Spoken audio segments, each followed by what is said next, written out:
Tapos na ang pag-uusap. Ang malamig at matigas na boses ni Richard Blackwood ay tumagos sa katahimikan ng boardroom.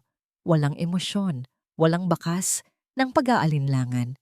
Napayuko ang lalaking nasa katapat niyang upuan, isang executive na 20 taon nang nagsisilbi sa kumpanya. Nanginginig ang mga kamay nito. Sir Richard, please, may pamilya po ako. Hindi man lang kumurap si Richard. Itinuon niya ang kanyang mga mata sa mga dokumentong nasa harapan niya. That is a personal problem, not a corporate one. Paki-escort na siya palabas. Agad na kumilos ang 2 security guard. Sa paglabas ng kawawang lalaki, walang sino man sa silid ang nangahas na mag-angat ng tingin. Ang takot ay halos masasalat sa hangin. Para sa kanila, si Richard Blackwood ay hindi isang tao. Isa siyang makina. Isang alamat sa mundo ng negosyo na binuo ang kanyang imperyo mula sa abo, gamit ang bakal na determinasyon at walang awang mga desisyon. Siya ang CEO at ang salita niya ang batas. Makalipas ang ilang oras, ang bakal na maskara ng CEO ay unti-unting natutunaw habang ang mamahaling sasakyan niya ay humihinto sa harap ng isang pamilyar na lugar. Ang hangin ay mas malamig dito. Ang katahimikan ay mas mabigat. Bumaba si Richard, dala ang isang malaking buke ng mga puting rosas, ang paborito ni Elizabeth. Bawat hakbang niya sa perpektong inalaga ang damuhan ng sementeryo ay isang paglalakbay pabalik sa nakaraang puno ng pagsisisi. Doon, sa ilalim ng isang malaking puno ng akasya, nakatayo ang puntod. Isang simple pero eleganteng lapida na gawa sa puting marmol. Elizabeth Reyes Blackwood. Minamahal na asawa, na pabuntong hininga si Richard. Ang bigat sa kanyang dibdib ay pamilyar na sa kanya. 5 taon. 5 taon na ang nakalipas, pero ang sakit ay sariwa pa rin na parang kahapon lang nangyari. Elizabeth, bulong niya sa hangin. Nandito na naman ako. Inilapag niya ang mga rosas sa paanan ng lapida. Hinaplos niya ang malamig na marmol kung saan nakaukit ang pangalan nito. Dito lang, sa lugar na ito, pinapayagan niyang bumagsak ang kanyang mga pader. Dito lang siya nagiging si Richard, ang lalaking minsan nang nangako ng habambuhay sa babaeng nakahimlay ngayon sa ilalim ng lupa. Patawarin mo ako, mahal ko, sabi niya, ang boses ay basag. Patawarin mo ako kung naging abala ako, kung hindi ko nakita, kung hindi ko naramdaman. Napatigil siya nang may marinig siyang mahinang tunog, isang hagik-gik. Napakunot ang noo ni Richard. Lumingon siya, ngunit wala siyang nakita. Guni-guni lang siguro, ngunit narinig niya ulit ito. Mas malinaw ngayon, mga boses ng bata. Mula sa likod ng malaking puno, lumabas ang 3 figura. 3 maliliit na batang babae na halos magkakatulad ang itsura. Pare-pareho ang suot nilang bestida. Pare-pareho ang haba ng kanilang buhok na may maliit na ribbon. Sa kanilang maliliit na kamay, may hawak silang tig-iisang tangkay ng mga bulaklak parang. Napatanga si Richard habang pinapanood niya ang mga ito. Dahan-dahan silang lumapit sa puntod ni Elizabeth. Ang kanilang mga mukha ay seryoso, na parang ginagawa nila ang isang napakahalagang ritual. Isa-isa, inilapag nila ang kanilang mga bulaklak sa tabi ng mga puting rosas na dala niya. Para kay Mommy Lizzie, sabi ng isa sa kanila sa mahinang boses. Para hindi na siya malungkot, dagdag ng pangalawa. We love you, Mommy, sabi naman ng pangatlo. At hinaplos din ang lapida, ginagaya ang ginawa ni Richard kanina. Parang isang kidlat na tumama sa buong katawan ni Richard. Mommy Lizzie, paanong? Bago pa man siya makapagsalita, isang babae ang mabilis na lumapit mula sa likuran ng mga bata. Ang mga mata nito ay nag-aalab sa galit nang makita siya. Hinila niya ang 3 bata sa likuran niya na parang isang inahing manok na nagpoprotekta sa kanyang mga sisiw. Anong kailangan ninyo sa kanila? Matigas na tanong ng babae. Tinitigan siya ni Richard. May kung anong pamilyar sa mga mata ng babae. Mga matang katulad ng kay Elizabeth. Sino ka? At bakit nila tinatawag na mommy ang asawa ko? Isang mapait na ngiti ang gumuhit sa labi ng babae. Hindi mo talaga alam, no? 5 taon kang nawala at wala ka pa ring alam. Anong ibig mong sabihin? Naguguluhang tanong ni Richard. Ang kanyang puso ay nagsisimulang kumabog ng malakas. Hindi sumagot ang babae. Sa halip, may kinuha siya mula sa kanyang bag. Isang lukot na brown envelope. Mula roon, inilabas niya ang 3 piraso ng papel at halos isampal sa dibdib ni Richard. Basahin mo, utos niya. Baka sakaling maalala mo ang mga kasalanan mo. Nanginginig ang mga kamay ni Richard nang kunin niya ang mga papel, mga kopya ng birth certificate. Binasa niya ang pangalan ng unang bata, Lily Elizabeth Reyes. Ang pangalawa, Daisy Elizabeth Reyes. Ang pangatlo, Os Elizabeth Reyes. At sa bawat dokumento, sa ilalim ng espasyo para sa pangalan ng ama, iisang pangalan ang nakasulat. Isang pangalan na dumurog sa kanyang mundo at nagpabagsak sa lahat ng pader na matagal na niyang itinayo. Ama, Richard Blackwood. Napatingin siya mula sa papel. Sa 3 maliliit na mukha na ngayon ay takot na nakatingin sa kanya at pabalik sa babaeng puno ng galit sa kanyang harapan. Ang hangin ay tila ninakaw mula sa kanyang mga baga. Hindi maaari. Umalis ka. Ang boses ng babae ay puno ng kamandag. Bawat salita ay isang patalim na tumutusok sa kanyang kaluluwa. Dahil sa'yo, namatay ang ate ko. Nakatayo pa rin si Richard sa parehong lugar. Hawak ang 3 piraso ng papel na sumira sa kanyang mundo. Ang mga salita ni Isabella ay umuulit-ulit sa kanyang isipan. Isang laso na nadahan-dahang gumagapang sa kanyang mga ugat. Dahil sa'yo, namatay ang ate ko. Ang CEO na kayang magpatumba ng mga korporasyon ay hindi makagalaw. Sa unang pagkakataon sa loob ng maraming taon, naramdaman ni Richard Blackwood na nawalan siya ng kontrol. Ngunit ang pakiramdam na yon ay panandalian lamang. Ang pagkabigla ay napalitan ng isang pamilyar na damdamin, determinasyon. Ang kanyang isip, na sanay sa paglutas ng mga komplikadong problema sa negosyo, ay nagsimulang gumana. May problema at kailangan itong solusyonan. Hindi tayo dito mag-uusap, sabi ni Richard. Ang boses niya ay muling naging matigas at puno ng awtoridad. Kinuha niya ang kanyang cellphone. May ipapadala akong sasakyan. Sasama kayo sa akin. Tumawa si Isabella ng mapakla. At bakit kami sasama sa'yo? Para ano? Para sirain mo rin ang buhay nila, tulad ng ginawa mo sa ate ko. Dahil mga anak ko sila, giit ni Richard, idiniin ang bawat salita. May karapatan ako. Karapatan? Halos pasigaw na sagot ni Isabella. Nasaan ang karapatan mo noong kailangan ka ni ate? Nasaan ka noong mag-isa siyang lumalaban? Bago pa man makasagot si Richard, isang tawag na ang pumasok sa kanyang abogado. Mabilis at malinaw ang kanyang mga utos, walang puwang para sa argumento. Gagamitin niya ang lahat ng kanyang kapangyarihan at yaman para makuha ang gusto niya. Ilang sandali pa, isang itim na van ang tahimik na pumarada sa di kalayuan.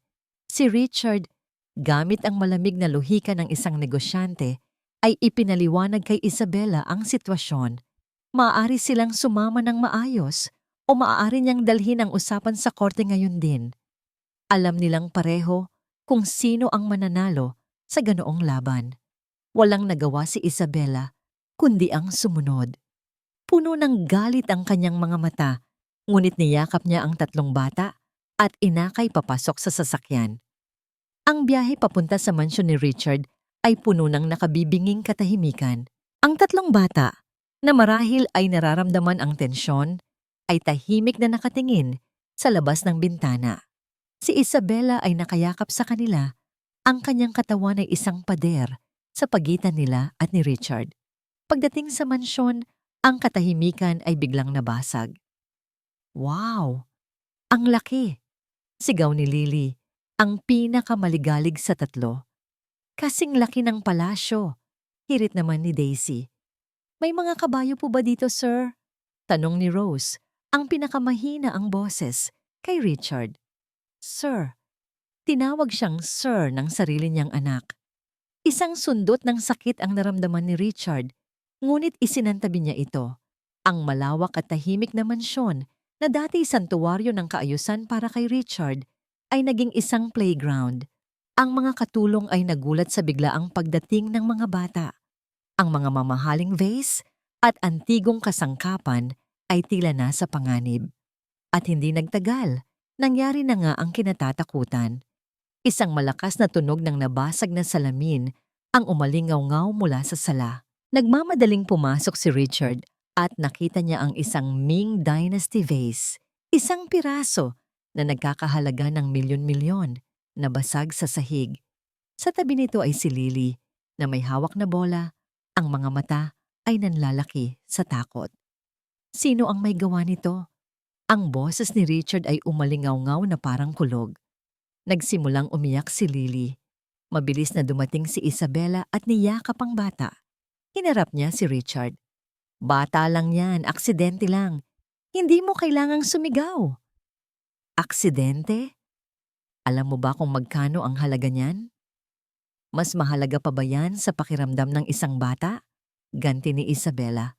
Ganyan ka ba talaga? Lahat ng bagay sinusukat mo sa pera? Natigilan si Richard. Tama si Isabela. Muli, ang CEO ang nagsalita, hindi ang ama. Napahilamos siya sa kanyang muka. Mag-order na lang kayo ng pagkain, sabi niya sa isang katulong at umakyat sa kanyang opisina. Ang gabi ay lumalim. Ang mansyon ay naging tahimik muli. Ang hapunan ay naging isang awkward na pangyayari na puno ng mga tinidor at kutsarang tumutunog sa mga plato. Pagkatapos, maagang dinala ni Isabela ang mga bata sa guest room para matulog. Nag-iisa sa kanyang opisina, sinubukan ni Richard na magtrabaho, ngunit ang mga numero sa screen ay walang kahulugan. Tumunog ang kanyang cellphone. Si Arthur, ang kanyang bagong assistant. Sir, may problema po, sabi ni Arthur sa kabilang linya. May mga naririnig po akong usap-usapan. Si Mr. David Chen po. Kinakausap niya ang ilang miyembro ng board. Palihim. Kumunot ang noo ni Richard. Si David, ang kanyang dating kanang kamay, ang taong pinagkatiwalaan niya ng lubos. Alamin mo ang lahat ng kaya mong malaman, Arthur. Keep me updated. Ibinaba niya ang telepono. Isa na namang problema. Napagod, bumaba siya para kumuha ng isang basong tubig. Nadaanan niya ang guest room kung saan natutulog si Isabela at ang mga bata. Bahagyang nakabukas ang pinto. Sumilip siya. Sa ilalim ng sinag ng ilaw mula sa labas, nakita niya ang tatlong anghel na mahimbing na natutulog. Si Isabela naman ay gising pa. Inaayos ang mga gamit na dinala nila. Sa isang sulok, may isang lumang kahon. Isang kahon na pamilyar kay Richard. Pag-aari iyon ni Elizabeth. Kinabukasan, nang magising ang lahat, lumabas si Richard. Nang bumalik siya, nakita niya ang kahon sa labas ng pinto ng guest room na para bang sinasadyang iwan doon. Dinala niya ito sa kanyang opisina. Dahan-dahan niyang binuksan ng takip. Sa loob, may mga larawan, ilang maliliit na gamit ni Elizabeth at isang tumpok ng mga sulat. Mga sulat na nakapangalan sa kanya. Kumuha siya ng isa. Ang sobre ay medyo naninilaw na. Nanginginig ang kanyang kamay habang binubuksan niya ito. Nandoon ang pamilyar na sulat kamay ni Elizabeth. Maganda at paikot-ikot. Binasa niya ang unang linya. Richard, mahal ko. May pinakamalaking sorpresa ako para sa'yo. Ang puso ni Richard ay tumigil sa pagtibok. Ipagpapatuloy niya sana ang pagbabasa. Ngunit doon nagtatapos ang pahina. Ang natitirang bahagi ng sulat ay punit. Sinadya. Para kay Isabela, ang bawat sulok ng mansyon ni Richard Blackwood ay sumisigaw ng karangyaan at lamig. Ang matataas na kisame, ang mga kumikinang na sahig na marmol, ang mga mamahaling painting sa dingding, lahat ay parang isang museo. Isang magandang kulungan. Wala dito ang init ng isang tahanan. Wala dito ang alaala ng tawanan. At higit sa lahat, wala dito si Elizabeth. Habang pinapanood niya ang tatlong bata na naglalaro sa malawak na hardin, hindi niya maiwasang bumalik sa nakaraan. Ang isipan niya ay lumipad pabalik sa isang maliit na apartment kung saan ang amoy ng lugaw ay madalas na nangingibabaw sa hangin. Naalala niya ang kanyang ate Elizabeth na nakaupo sa tabi ng bintana. Ang mga mata ay laging nakatingin sa malayo. Ang dating sigla sa mga mata nito ay napalitan ng walang katapusang lungkot. Ang tiyan nito ay papalaki ng papalaki, ngunit ang katawan nito ay papalayat ng papalayat. Mag-reply din yon, Bella, madalas sabihin ni Elizabeth habang hinahaplos ang kanyang sinapupunan. Baka busy lang talaga si Richard. Alam mo naman yon, kapag trabaho na ang usapan. Ngunit ang mga araw ay naging linggo at ang mga linggo ay naging buwan. Walang tawag, walang sulat, walang Richard. Si Isabela ang nag-alaga sa kanya. Siya ang nagpupunas ng kanyang mga luha. Siya ang humahawak sa kanyang kamay noong isinusumpa na nito ang pagbubuntis dahil sa hirap. At siya ang nasa tabi nito nang malaman nilang hindi lang isa, kundi tatlo ang nasa sinapupunan niya. 3 milagro. Umiiyak na sabi ni Elizabeth noon. Pero paano ko sila bubuhayin mag-isa? Ang galit sa puso ni Isabela ay isang apoy na hindi namamatay. Para sa kanya, si Richard Blackwood ang pumatay sa kanyang kapatid. Hindi man sa pamamagitan ng patalim, ngunit sa pamamagitan ng pagwawalang bahala. Pinatay niya ang espiritu nito bago pa man bumigay ang katawan nito sa panganganak. Kaya naman nang makita niya si Richard sa sala, hawak-hawak ang mga sulat ng kanyang ate, isang pamilyar na galit ang muling umakyat sa kanyang dibdib. Mabilis niyang nilapitan ito at inagaw ang kahon. "Huwag mong hawakan yan!" Sigaw niya, ang boses ay nanginginig. "Wala kang karapatan." "Isabela, kailangan nating mag-usap," mahinahong sabi ni Richard, ngunit may diin sa kanyang boses. "Hindi ko natanggap ang mga sulat na to. Maniwala ka sa akin." "Isang kasinungalingan," akusa ni Isabela. "Lahat ng rason binigay mo noon para iwasan siya. Ang mga deal sa ibang bansa, ang mga walang katapusang meeting. At ngayon, sasabihin mong hindi mo natanggap. Baka naman itinapon mo lang dahil abala ka sa pagpapayaman mo." "Hindi," giit ni Richard. Naglakad siya papunta sa kanyang opisina at bumalik na may dalang isang maliit na kahon. Binuksan niya ito. Sa loob, may mga sulat din. Mga sulat na ipinadala niya kay Elizabeth. Ngunit bawat isa ay may pulang tatak. "Return to sender. Recipient. Refuse to accept." Natigilan si Isabela. "Aano yan?" "Ipinadala ko ang mga yan noong nasa Europa. Ako para sa isang acquisition," paliwanag ni Richard. "Sinubukan kong tumawag, pero iba na ang numero niya. Akala ko galit siya sa akin. Akala ko kailangan niya ng espasyo." Isang butil ng pagdududa ang nagsimulang tumubo sa isipan ni Isabela.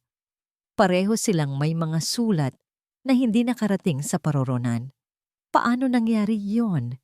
Bigla, isang muka ang pumasok sa kanyang alaala. Isang muka na laging nariyan nung mga panahong yon. Ang mabait at laging maaasahang si David Chen. Naalala niya kung paano ito laging bumibisita.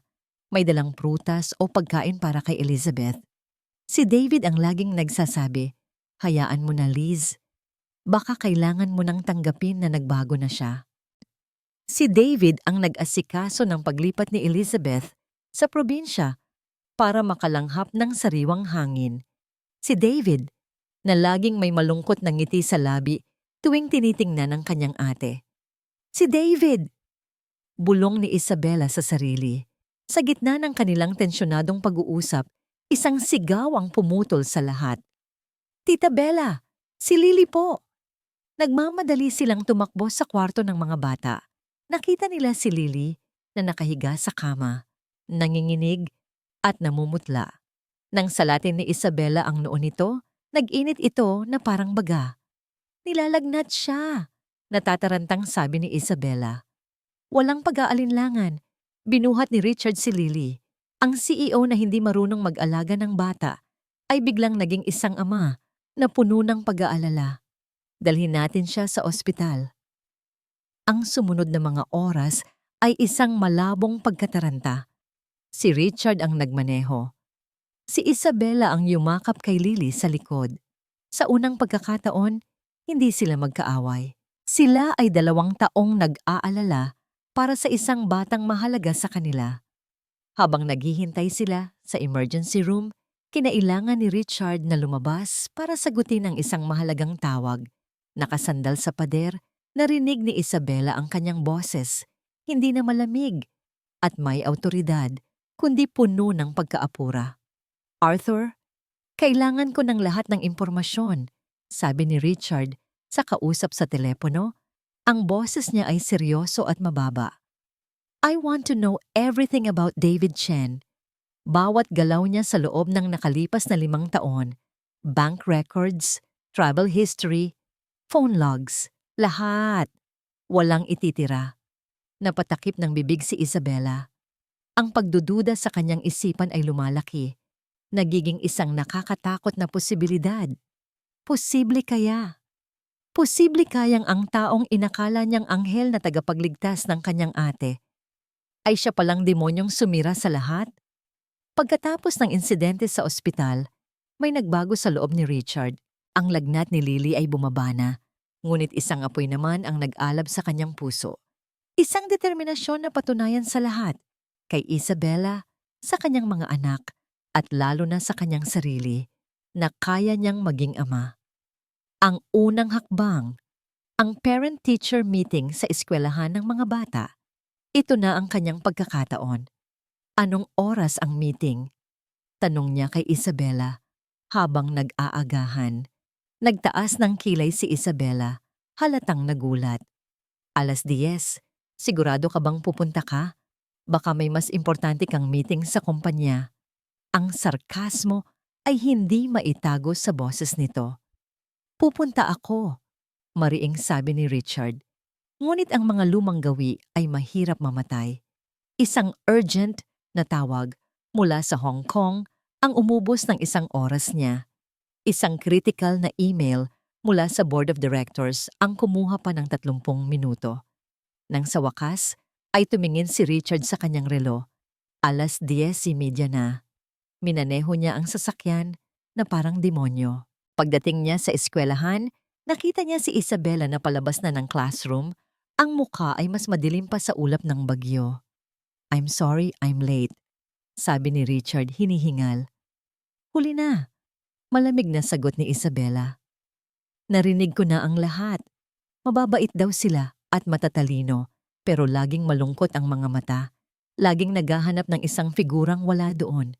Naisip mo man lang ba kung ano ang mararamdaman nila kapag nalaman nilang kahit sa araw na to, hindi ka pa rin dumating?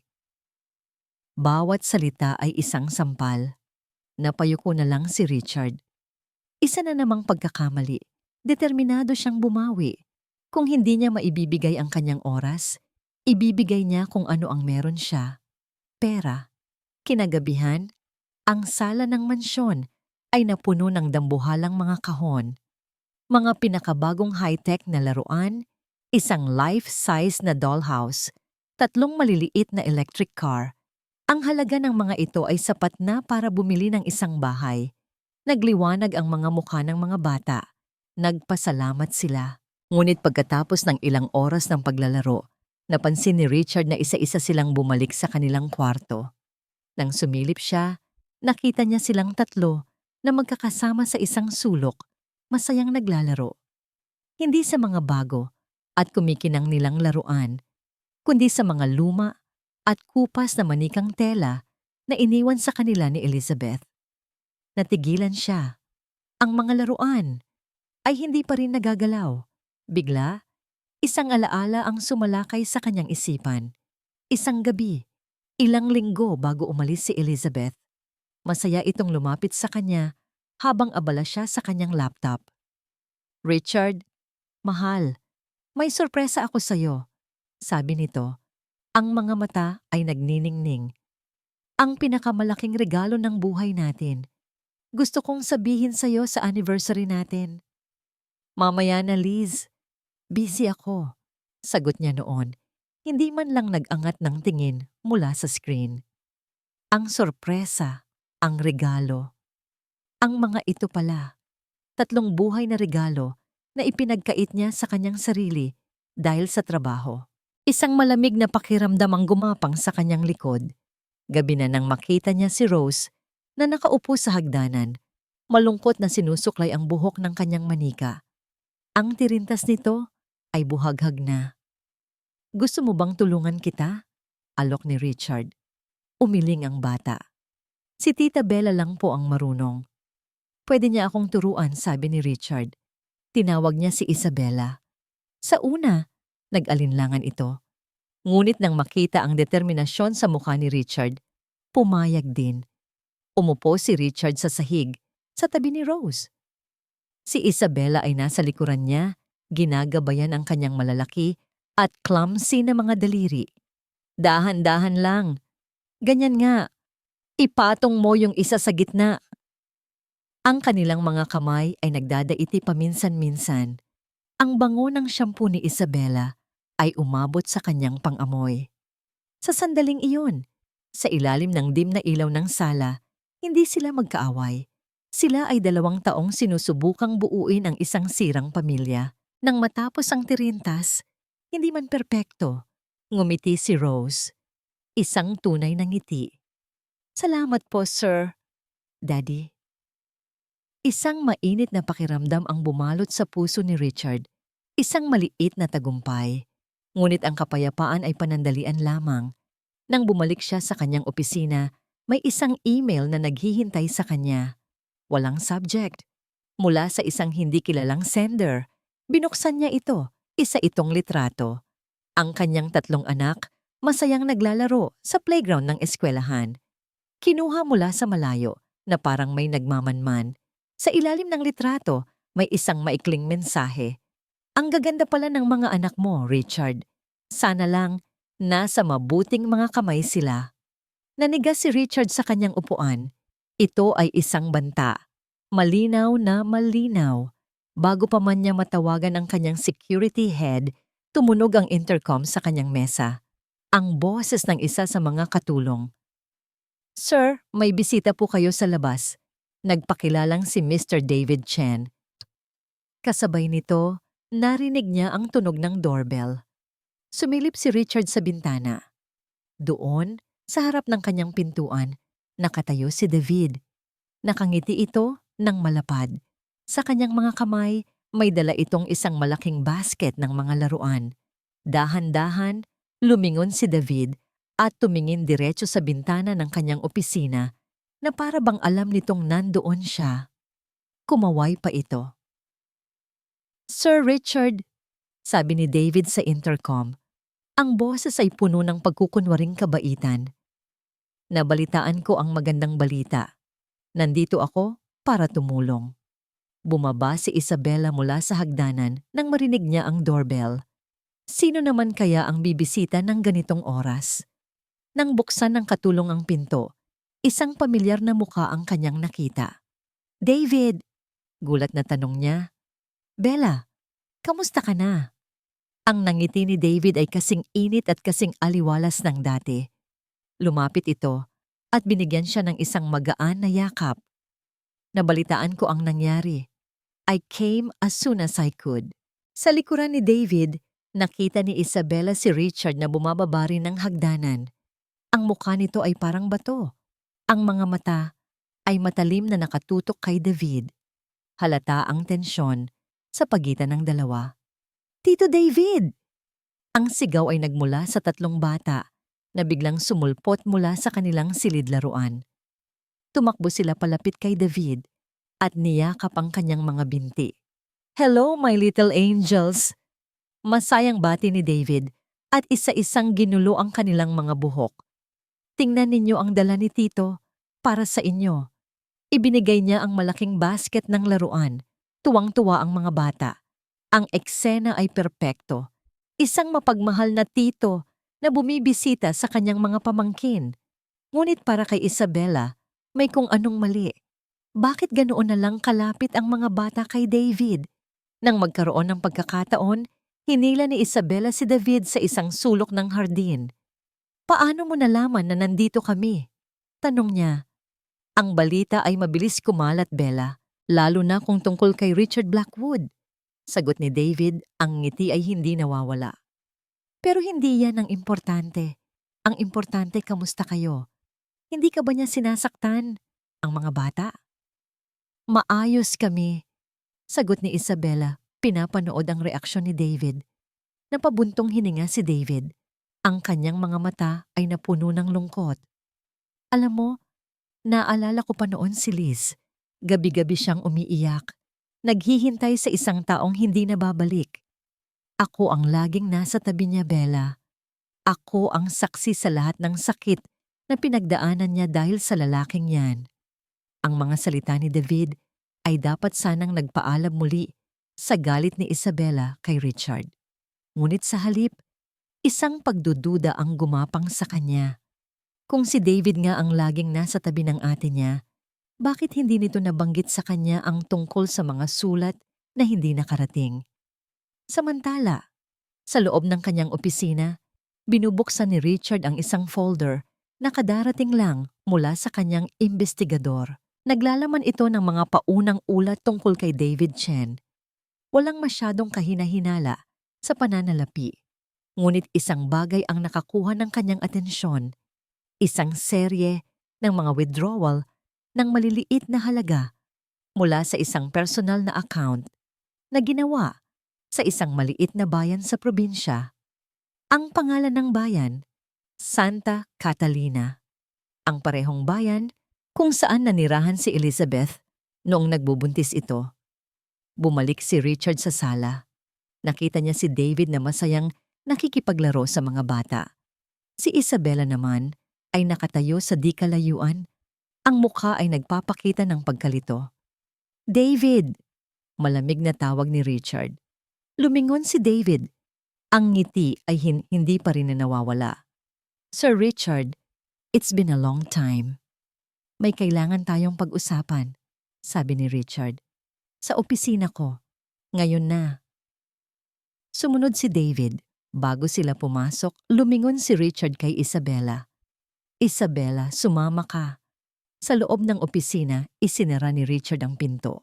Ang magiliw na maskara ni David ay unti-unting nawala, napalitan ng isang mapanuring tingin.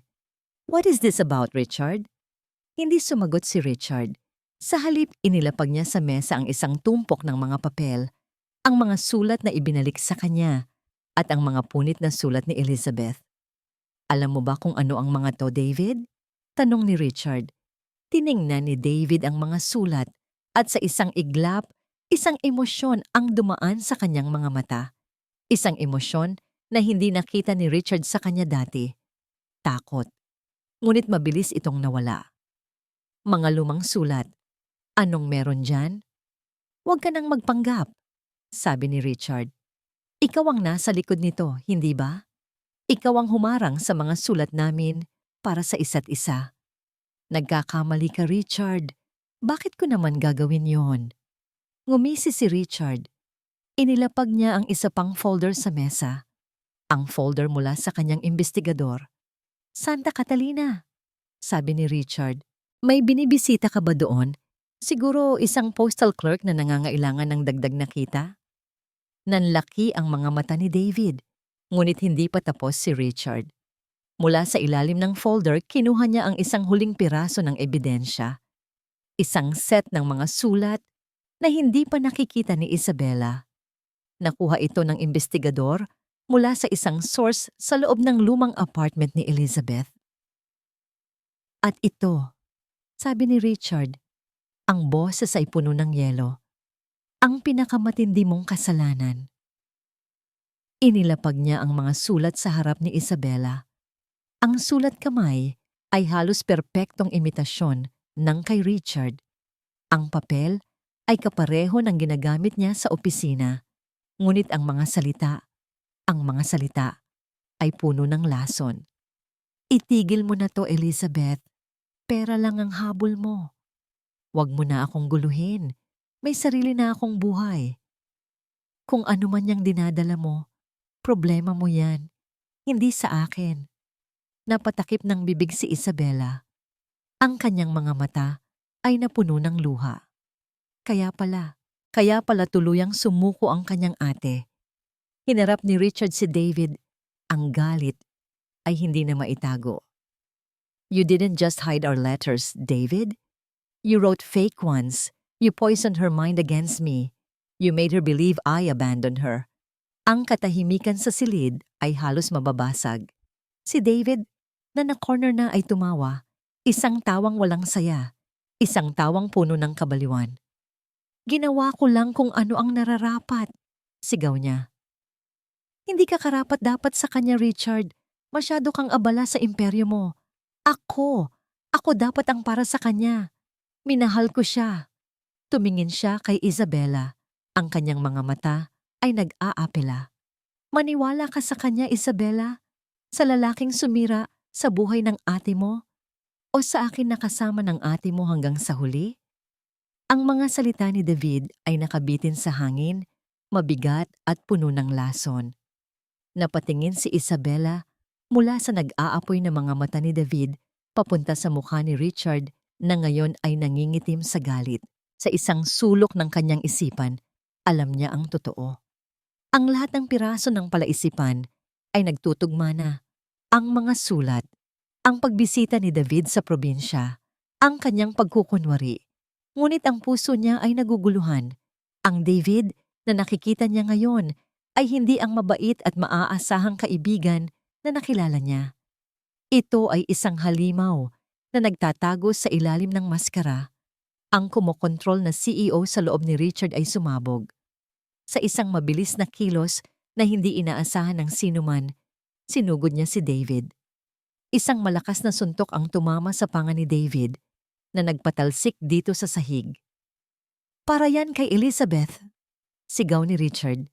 Ang boses ay paos sa galit. Hindi pa siya nakontento. Dinagukan niya si David na nakahandusay. Ngunit si David, na ngayon ay puno na rin ng galit, ay gumanti. Sinipa niya si Richard sa tiyan, dahilan para mapaatras ito. Mabilis siyang tumayo at sinugod din si Richard. Nagsimula ang isang marahas na away sa loob ng marangyang opisina. Ang mga papel ay nagliparan. Isang mamahaling lampara ang nabasag. Ang tunog ng mga suntok at mga mura ay umalingaw-ngaw. Tama na. Ang sigaw ay nagmula kay Isabela, ngunit mas matindi ang epekto ng tatlong maliliit na mukha na sumisilip sa nakabukas na pinto.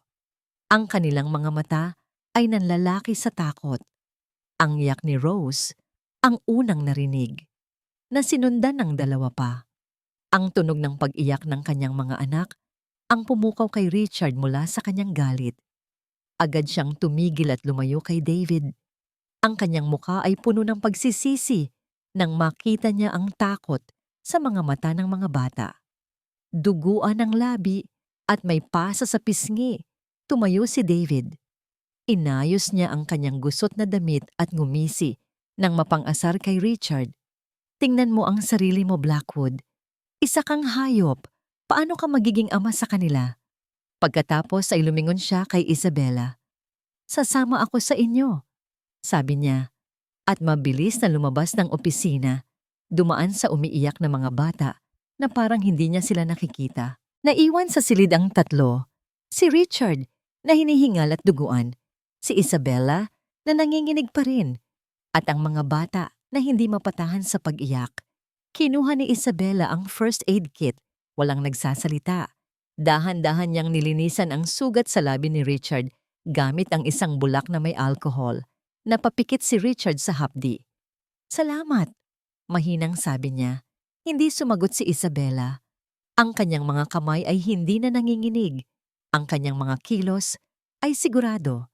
Sa katahimikan na yon, isang pag-unawa ang nabuo sa pagitan nila. Ang galit na dating namamagitan sa kanila ay napalitan ng isang pinagsamang sakit para sa nakaraan at takot para sa hinaharap. Nang mapatahan na ang mga bata at maibalik sa kanilang silid, naupo silang dalawa sa sala. "Ikukwento ko sa iyo ang lahat," sabi ni Richard. At ginawa niya. Ikinuwento niya ang kanyang panig, ang kanyang pagiging abala, ang kanyang pagsisisi, ang kanyang paniniwala na kailangan ni Elizabeth ng espasyo. Hindi alam na ito ay isang bitag na pala ni David. Inamin niya ang kanyang mga pagkakamali, ang kanyang pagkabulag sa ambisyon. Walang pagtatanggol. Tanging ang hubad na katotohanan. Habang nakikinig, unti-unting nauunawaan ni Isabela ang lalaking nasa harapan niya. Hindi siya isang halimaw. Isa lang siyang taong naligaw. Isang taong nagsisisi ng husto. Kinabukasan, habang nag-aalmusal, tahimik na inilapag ni Daisy ang isang piraso ng papel sa harap ni Richard. Isa itong drawing, 5 stick figures na magkakahawak kamay sa ilalim ng isang araw na nakangiti. Isang babae, isang lalaki, at 3 maliliit na bata. Sa itaas, nakasulat sa paikot-ikot na letra, "Ang pamilya ko." Sa unang pagkakataon, nandoon na si Richard sa larawan.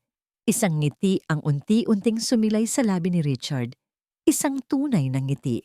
Ngunit ang sandali ng kaligayahan ay biglang pinutol ng pagtunog ng kanyang cellphone, ang kanyang abogado. "Richard, may masamang balita ako," sabi ng abogado sa kabilang linya. "Kailangan mong pumunta dito sa opisina. Agad." Pagdating ni Richard sa opisina ng abogado, isang opisyal na dokumento ang inilatag sa harap niya. Isang petisyon, isang legal na kaso. Nagsampa ng kaso si David Chen. Paliwanag ng abogado, ang muka ay seryoso. Hinihiling niya sa family court ang kustodya ng 3 mong anak. Parang binuhusan ng malamig na tubig si Richard. Ano? Anong basihan niya? Sinasabi niyang ikaw ay isang unfit at abusive na ama, sabi ng abogado. At gagamitin niya ang nakaraan mo laban sa'yo, Richard. Ang iyong pagiging wala sa tabi ni Elizabeth. Ang iyong reputasyon bilang isang walang pusong negosyante. Huminga ng malalim ang abogado bago sabihin ang pinakamasakit na bahagi. At ang timonyej ni Isabela nung una kayong nagkita sa sementeryo, ang magiging pinakamalakas niyang armas. Ang umaga pagkatapos ng paghahain ng kaso ay nagsimula sa isang hindi inaasahang katahimikan. Para kay Isabela, ang katahimikan na yon ay mas nakakabingi kaysa sa anumang sigaw. Pinanood niya si Richard na sinusubukang maging normal para sa mga bata. Nagbasa siya ng kwento para sa kanila. Tinulungan silang buuin ang isang puzzle, isang perpektong larawan ng isang ama. Ngunit alam ni Isabela na sa likod ng mga ngiti ni Richard ay isang bagyo ang nagbabanta. At hindi nagtagal, ang bagyong yon ay dumating. Nagsimula ito sa isang news flash sa telebisyon na sa sala. Breaking news! Ang bilyonaryong CEO na si Richard Blackwood, inakusahan ng pag-abandona sa kanyang 3 anak na babae. Isang larawan ni Richard na mukhang seryoso at malamig ang lumabas sa screen, katabi ng mga litratong kuha sa sementeryo noong una silang nagkita. Ang mga kuha ay malabo, ngunit sapat na para makilala sila. Ang reporter ay nagsasalita sa isang sensational na tono. Pinapalabas na si Richard ay isang walang pusong ama na bigla na lang gustong kunin ang mga anak na matagal na niyang itinakwil. Parang isang bomba na sumabog. Halos sabay-sabay, nagsimulang tumunog ang lahat ng telepono sa mansyon. Ang cellphone ni Richard, ang landline, pati na ang intercom. Sa labas ng gate, narinig nila ang pagdating ng maraming sasakyan. Sumilip si Isabela sa bintana. Ang harapan ng kanilang gate ay puno na ng mga news van. Ang mga reporter at cameraman ay nagkukumpulan na parang mga buwitreng naghihintay ng mabibiktima. Ang mga flash ng camera ay tumatama sa mga bintana. Ang thump-thump-thump nito ay parang mga putok ng baril. "Daddy, anong nangyayari?" Tanong ni Lily. Ang muka ay puno ng takot. Mabilis na kumilos si Richard. Ang kanyang muka ay kalmado, ngunit ang kanyang mga mata ay nag-aapoy. Ito ang unang pagkakataon na nakita ni Isabela ang isang tunay na ama na nagpoprotekta. "Walang anuman yan, mga anak," sabi niya sa malumanay na boses. "May mga bisita lang si Daddy. Halika kayo, maglaro tayo sa kabilang kwarto kung saan mas tahimik." Inakay niya ang mga bata palayo sa mga bintana. Ang kanyang malaking katawan ay nagsisilbing panangga sa kanila mula sa kaguluhan sa labas. Iniwan niya sila sa pangangalaga ng isang pinagkakatiwalaang katulong at hinarap si Isabela. "Huwag kayong lalabas. Huwag sasagutin ang anumang tawag," utos niya. Tumangulang si Isabela. Ang puso niya ay kumakabog. Ito ang gawa ni David, isang maruming laro na idinadamay pati ang mga inosenteng bata. Ang araw ay naging isang impyerno. Hindi sila makalabas. Sila ay mga bilanggo sa sarili nilang mansyon. Sa gitna ng kaguluhan, nakatanggap si Richard ng isang video call. Ang buong board of directors ng kanyang kumpanya. Nakita ni Isabela mula sa bahagyang nakabukas na pinto ng opisina ang mga seryosong mukha sa screen. Ang kanilang mga boses ay malamig at walang emosyon. "Richard, bumabagsak ang stocks natin," sabi ng isa. "This is a PR nightmare," sabi ng isa pa. "Kailangan mong ayusin to, Richard, o kailangan mong bumaba sa pwesto. Ang kumpanya ang dapat unahin." Isang ultimatum, isang suntok sa sikmura na halos nagpabagsak kay Richard. Pagkatapos ng tawag na yon, tumunog naman ang cellphone ni Isabela. Isang hindi rehistradong numero. Nag-atubili siya, ngunit sinagot din. Bella, ang boses ni David. Ang dating kabaitan sa boses nito ay napalitan ng isang nakakakilabot na pagiging kampante. "Nakita mo na ba ang balita? Isang gulo, hindi ba?" "Bakit mo ginagawa to, David?" Nanginginig na tanong ni Isabela. "Ginagawa ko to para sa kanila," sagot ni David. "Para iligtas sila mula sa isang sirang tahanan. Sumama ka sa akin, Bella. Sabihin mo sa korte ang totoo na inabandona sila ni Richard, na sinaktan ka niya. Tulungan mo akong iligtas ang mga pamangkin mo." "Hindi," mariing sagot ni Isabela. "Ang sinungaling dito ay ikaw, David, at hindi ako sasama sa'yo." Ibinaba niya ang tawag. Ang kanyang mga kamay ay nanginginig sa galit. Gabi na nang tuluyang tumahimik ang paligid. Ang mga reporter sa labas ay nag-abang pa rin, ngunit ang kaguluhan ay humupa na. Dahan-dahang naglakad si Isabela sa pasilyo. Ang pinto ng opisina ni Richard ay nakabukas. Sumilip siya sa loob. Ang silid ay madilim. Tanging ang liwanag mula sa labas ang nagbibigay ng kaunting ilaw. Doon, sa likod ng kanyang malaking mesa, ang trono ng kanyang kapangyarihan, nakaupo si Richard Blackwood. Ngunit hindi ang CEO ang nakita niya. Nakita niya ang isang lalaking talunan. Ang kanyang mga balikat ay bagsak. Ang kanyang ulo ay nakasubsob sa kanyang mga palad. Ang kanyang malapad na likod ay bahagyang nanginginig. Si Richard Blackwood ay umiiyak. Tahimik. Walang tunog. Tanging ang pagyanig ng kanyang katawan ang nagpapatunay sa sakit na kanyang nararamdaman. Ang lahat ng kanyang kapangyarihan, ang kanyang pera, ang kanyang imperyo, lahat ay walang silbi ngayon. Sa isang iglap, nawala sa kanya ang lahat. Dahan-dahang pumasok si Isabela sa silid. Hindi siya nagsalita. Nilapitan niya ito at marahang ipinatong ang kanyang kamay sa balikat nito. Naramdaman niya ang pagtigil nito sa pag-iyak. Dahan-dahan itong nag-angat ng tingin. Ang mga mata nito ay pula at puno ng sakit na hindi pa niya nakikita kailanman. Sa sandaling iyon, lahat ng natitirang galit at pagdududa sa puso ni Isabela ay naglaho. Ang nakita niya ay hindi ang bilyonaryong nagpabaya sa kanyang ate, kundi isang amang natatakot na mawalan ng mga anak. Tinitigan niya ito ng diretso sa mata. Ang kanyang boses ay puno ng determinasyon at pangako. Hindi ka nag-iisa, sabi niya. Lalaban tayo.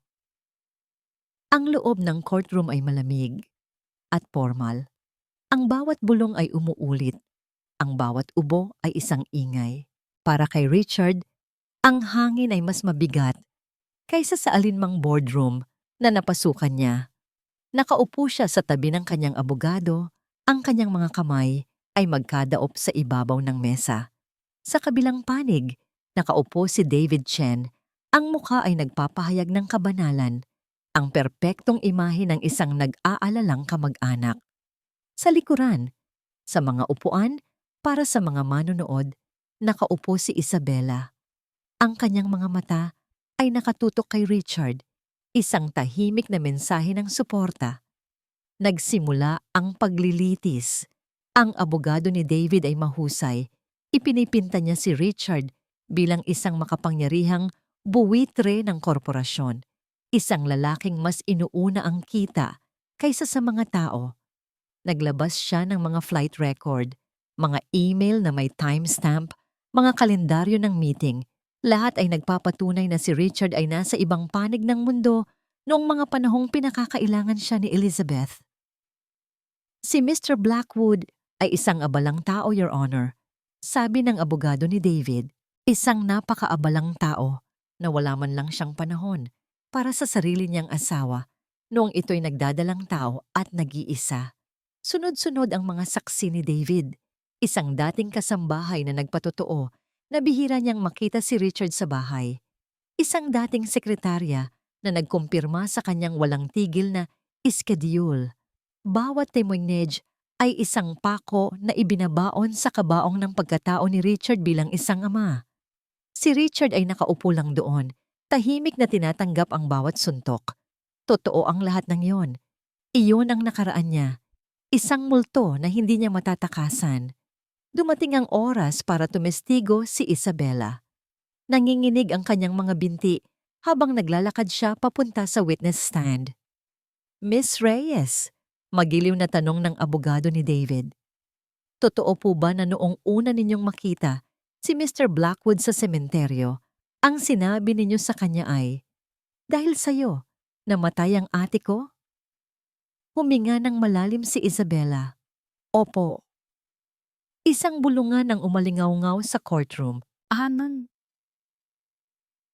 At totoo rin po ba na sa mga unang araw ng paninirahan ninyo sa kanyang mansyon, ipinakita niya na mas mahalaga sa kanya ang isang mamahaling florera kaysa sa damdamin ng isa sa kanyang mga anak? Muling tumingin si Isabela kay Richard. Nakita niya ang sakit sa mga mata nito, ngunit nakita rin niya ang pag-unawa. Hinihiling nito na sabihin niya ang totoo. Opo, mahinang sagot ni Isabela. Ngunit bago pa man makangiti ng matagumpay ang abogado ni David, nagpatuloy si Isabela. Totoo po ang lahat ng yon. Sabi niya, ang boses niya ngayon ay mas malakas at mas matatag. Iyon ang lalaking nakilala ko noon. Ngunit hindi na yon ang lalaking nakikita ko ngayon. Nakita ko kung paano niya sinubukang magtali ng buhok ng kanyang anak kahit nanginginig ang kanyang mga kamay. Nakita ko siyang hindi natulog magdamag para lang bantayan ang lagnat ng kanyang anak. At nakita ko siyang handang harapin ang kahihiyan sa buong mundo para lang protektahan sila. Ang lalaking nasa harapan ninyo ngayon, pagtatapos niya, habang nakatingin ng diretso sa hukom, ay isang ama. Natapos ang temonyage ni Isabela. Ngayon, si Richard na ang tatawagin. Bago pa man siya makatayo, bumulong ang kanyang abogado. Richard, kailangan nating lumaban. Kailangan nating ipagtanggol ang reputasyon mo, ang kumpanya. Ngunit umiling lang si Richard. May ibang plano ang nabuo sa kanyang isipan nitong mga nakaraang araw. Isang desisyon na hindi nakabatay sa lohika ng negosyo, kundi sa isang bagay na mas malalim. Tumayo siya. Hindi sa witness stand siya pumunta. Naglakad siya papunta sa gitna. Diretsong humarap sa hukom. Your Honor, nagsimula siya. Ang kanyang boses ay kalmado ngunit puno ng bigat. Lahat ng sinabi nila tungkol sa nakaraan ko ay totoo. Naging abala ako, naging makasarili. Ipinagpalit ko ang oras sa pera at nabigo ako bilang isang asawa.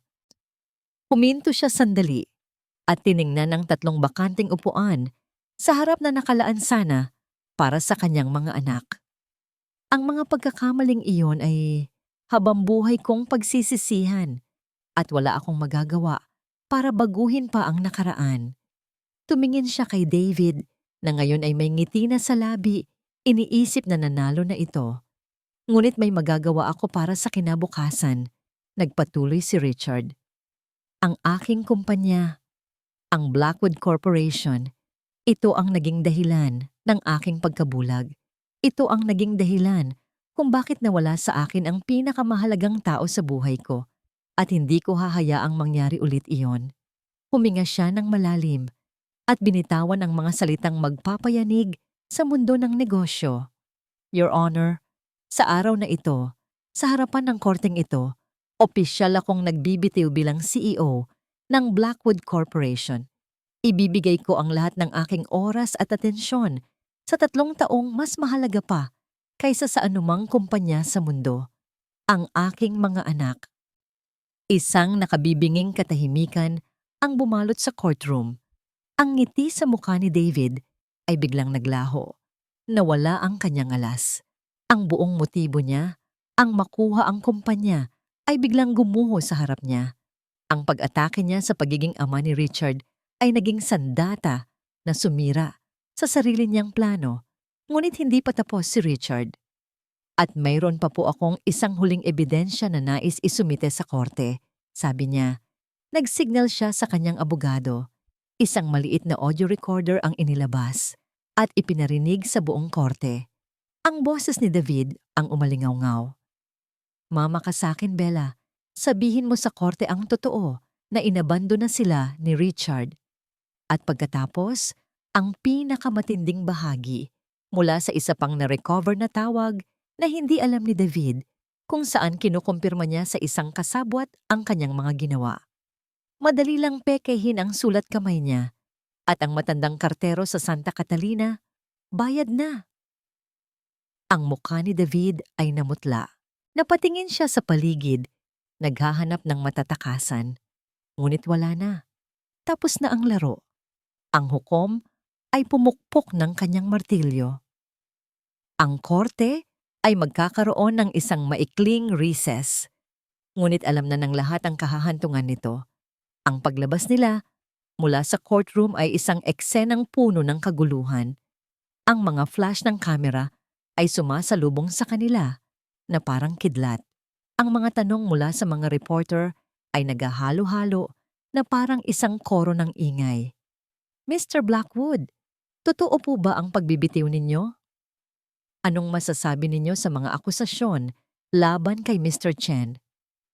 Miss Reyes, ano po ang susunod na hakbang para sa inyo at sa mga bata? Ngunit sa gitna ng lahat ng yon, si Richard ay nanatiling kalmado. Hindi na siya ang CEO na kailangang mag-alala sa opinyon ng publiko. Ang tanging mahalaga sa kanya ay ang babaeng nasa kanyang tabi at ang 3 anak na naghihintay sa kanya. Hinawakan niya ang kamay ni Isabella, isang matatag na pagkakahawak na nagsasabing, magkasama tayo dito. Sa isang sulok ng kanilang mga mata, nakita nila si David Chen na pinalilibutan ng mga pulis. Ang maskara nito ay tuluyan ng bumagsak at ang natira ay isang mukha ng pagkatalo at desperasyon. Habang isinasakay siya sa sasakyan ng pulis, ang kanilang mga mata ay nagtagpo sa huling pagkakataon. Walang salitang binitawan, ngunit sa tingin ni Richard, mayroong isang uri ng mapait na pagtatapos. Ang pagbabalik sa mansyon ay ibang-iba sa kanilang pag-alis. Ang mabigat na ulap ng pangamba ay nawala na, napalitan ng isang magaan at payapang pakiramdam. Pagbukas pa lang ng pinto, ang 3 bata ay tumakbo papalapit sa kanila. Daddy, Tita Bella, Isa-isang yumakap sa kanila ang mga bata. Binuhat ni Richard si Lily at Daisy, habang si Rose naman ay mahigpit na yumakap sa baywang niya. "Nanalo po ba tayo, Daddy?" tanong ni Rose. Ngumiti si Richard, isang ngiting umabot hanggang sa kanyang mga mata. "Oo, anak, uuwi na tayo. Magkakasama na tayo." Ang salitang tayo ay may bagong kahulugan. Kinagabihan, pagkatapos matulog ng mga bata, naupo sina Richard at Isabella sa balkonahe, tinatanaw ang mga ilaw ng syudad. "Ano na ang plano mo ngayon?" tanong ni Isabella. "Ibebenta ko ang karamihan sa aking shares sa kumpanya," sagot ni Richard, habang umiinom ng kape. "Mag-iiwan lang ako ng sapat para sa kinabukasan ng mga bata. Pagkatapos, siguro, maghahanap tayo ng mas maliit na bahay. Isang bahay na hindi parang museo. Isang tahanan." Tumingin siya kay Isabella, ang kanyang mga mata ay seryoso. "Isabella, salamat. Para sa lahat. Para sa pag-aalaga mo sa kanila. Para sa pagtitiwala mo sa akin." "Ginawa ko lang kung ano ang tama, Richard," mahinang sagot ni Isabella. Isang komportableng katahimikan ang namagitan sa kanila. Ang tensyon at galit na minsan nang namayani ay napalitan na ng respeto at isang damdamin na pareho pa nilang hindi pinapangalanan. "Richard," muling nagsalita si Isabella, "tungkol sa atin." "Shh!" sabi ni Richard, at marahang inilagay ang kanyang hintuturo sa labi ni Isabella. "Huwag muna nating isipin yan.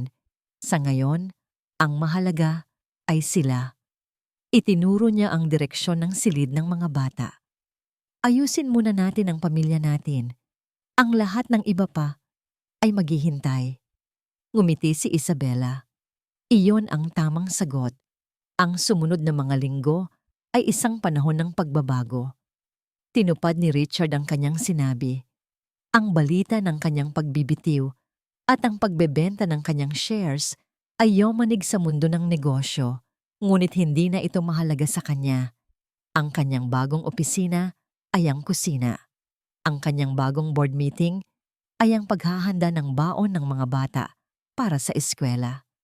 Natuto siya niyang magluto ng sinangag at itlog kahit na madalas ay sunog sa una. Natuto siyang magbasa ng mga kwentong pambata na may iba't ibang boses kahit na pinagtatawanan siya ng mga ito. Isang umaga, habang nagkakagulo sila sa paghahanda para sa pagpasok, pinanood ni Isabella ang eksena. Si Richard ay nakaluhod, sinusubukang ayusin ang sapatos ni Lily na baliktad ang pagkakas-ice. Si Daisy ay tumatawa habang sinusuklayan ni Richard ang kanyang buhok na mas mukha pang sinabunutan. Si Rose naman ay nagpipinta sa mukha ni Richard gamit ang isang lipstick. Ang mansyon na dati malamig at tahimik ay puno na ngayon ng tawanan, ng sigawan, ng buhay. Napangiti si Isabella. Sa wakas, naramdaman niya ito. Ito na ang tahanan.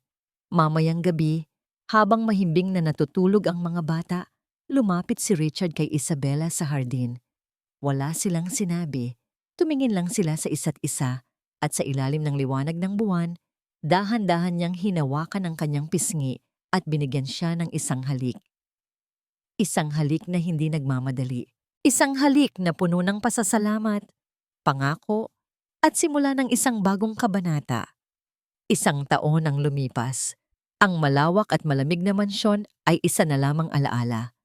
Nakatira na sila ngayon sa isang bahay na may 2 palapag sa isang tahimik na suburb. Hindi ito kasing laki ng dati, ngunit ang bawat sulok nito ay puno ng init.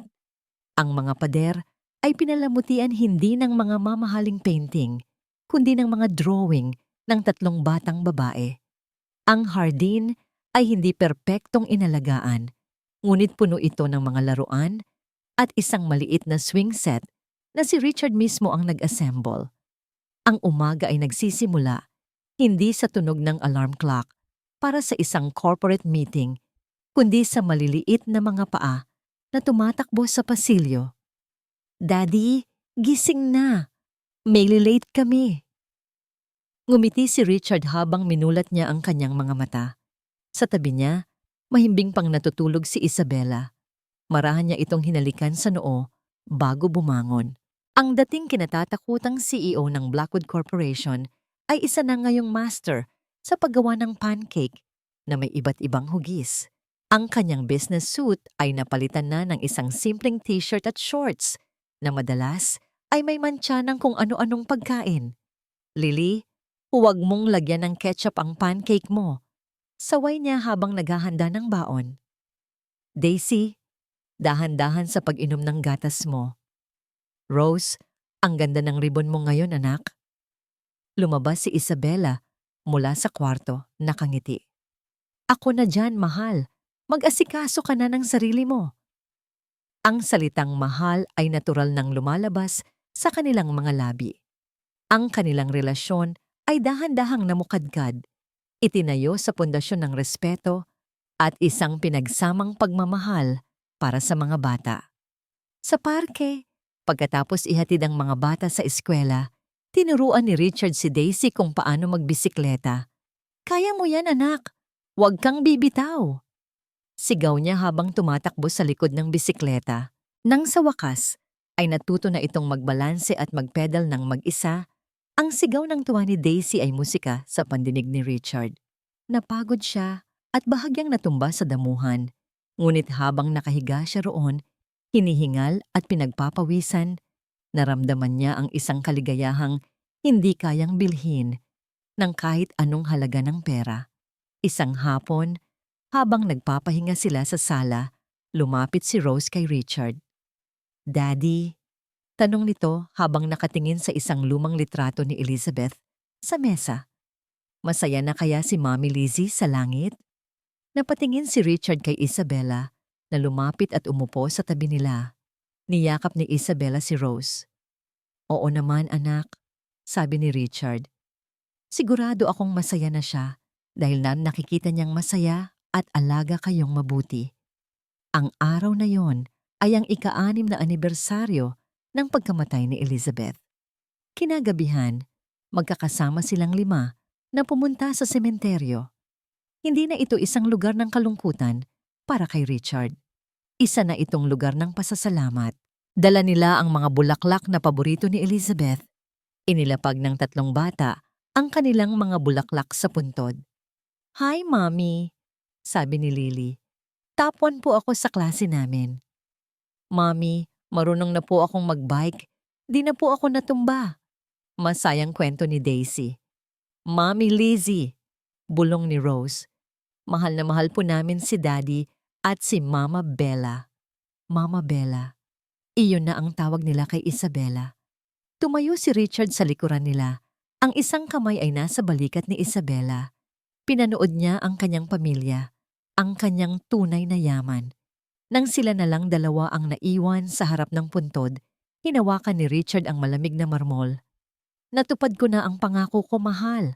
Bulong niya, na para bang naririnig siya ni Elizabeth. Sila na ang lahat sa akin. Sila na ang imperyo ko. Hinalikan niya ang kanyang mga daliri at idinampi ito sa pangalan ni Elizabeth.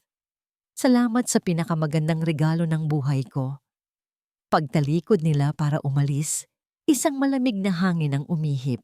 Bahagyang gumalaw ang mga dahon ng puno ng akasya at ang mga bulaklak sa puntod ay marahang umindayog na parang isang tahimik na pagsang-ayon, isang paalam, isang basbas, magkahawak kamay, si Richard, si Isabela at ang 3 maliliit na anghel na nag-uugnay sa kanilang nakaraan at nagbibigay liwanag sa kanilang hinaharap, ay sabay-sabay na naglakad palayo, papalabas sa sementeryo at pasulong sa isang bagong buhay na magkakasama.